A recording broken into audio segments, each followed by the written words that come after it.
Hey everyone, Melissa here, and I'm so happy to finally be back with a video for you. I know it's been a while.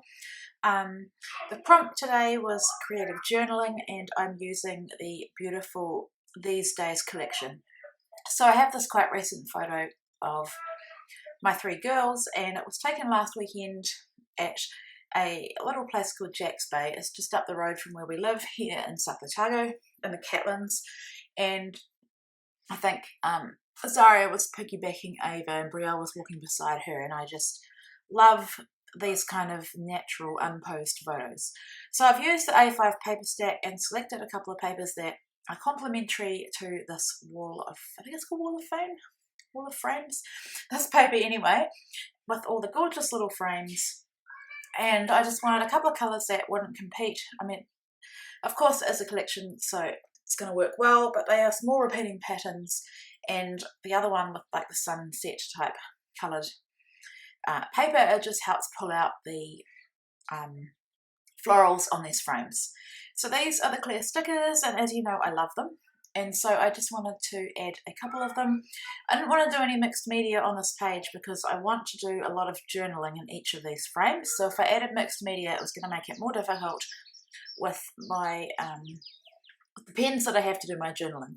And I'm very fussy with the pens that I do my journaling with. I like an inky pen, and I use a 0.7mm ball with a metal tip, and it's by Energel, or Pentel, Energel liquid gel ink. So I got mine, or I get mine normally from Warehouse Stationery. I got them in our last lockdown from our local bookshop here where we live. So I'm using the foam titles to make my title, and I thought just that These Lovely Days was perfect. That phrase also has, I think it's really meant to say these are lovely days, but you can do whatever you want. With these foam title stickers, you don't have to use them exactly as they are intended. So the important thing here was to make sure that my title was going to fit next to my photo.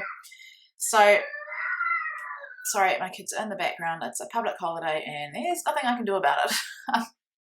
And I need to get this done.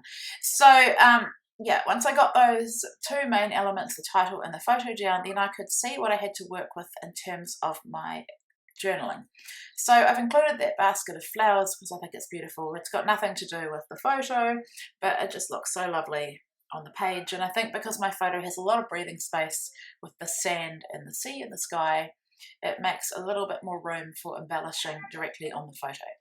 So what I did before I started filming was I pulled out some phrases and some words. So I have got a mix of clear stickers, die cut ephemera, accessory stickers, and I also cut some of the phrases off one of the papers in the A5 paper stack. It's a cut apart and it has the scaled down phrases, which I think work perfectly. So this, in my blog post I say it was challenging for me to make this layout on video because I don't normally, if I'm going to do a lot of journaling, I wouldn't film it because I feel pressure when I'm filming. Hard to explain. If you make videos, you probably know what I mean. And you get kind of sensitive or very aware of the fact that you are filming yourself. And in my case, I'm trying to go as quick as I can. So I kept those phrases and bits and pieces where I could see them, and what I've done with this journaling is I have written it in a way that each little frame can be read individually, but if you read them all, it talks about the importance of family and making memories and how events aren't the big deal in life, but everyday moments are, and that's something that I definitely carry into my scrapbooking. I do scrap events and birthdays and Christmas and things like that, but it really is the everyday that is important because that's what we remember. So I'm not going to show you all of it. I've cut most of it out because it's just the same process. And then I went through and used some of these clear stickers. I think I used 3 of the butterflies, and I've put that leaf in there, and I'm just embellishing some of the other areas. I think at this point I'd had enough to say, or I'd said enough, so I did want a little bit of breathing room because this is a very, very busy page, and you can see why Like at one point when I'd finished this, I did think about adding splatters, but in the end I decided no, it's enough is enough, like it's enough going on. I also thought about stitching around the edge of it with my machine in black thread, and even then I thought no, it'll be too much. I just wanted to leave it as it was.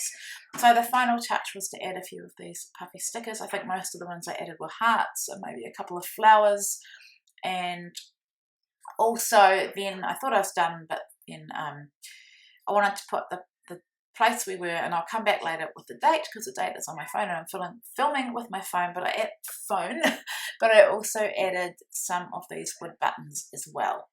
So yeah, that is my page. I love how it turned out. I love the prompt of creative journaling. I hope I've done this a bit differently. I probably have, because I am a bit different with the way I scrapbook. Yeah, and I just hope you enjoyed watching my process and hearing my thoughts on why I did it the way I did. Thank you so much for watching. Head on over to the blog for more details.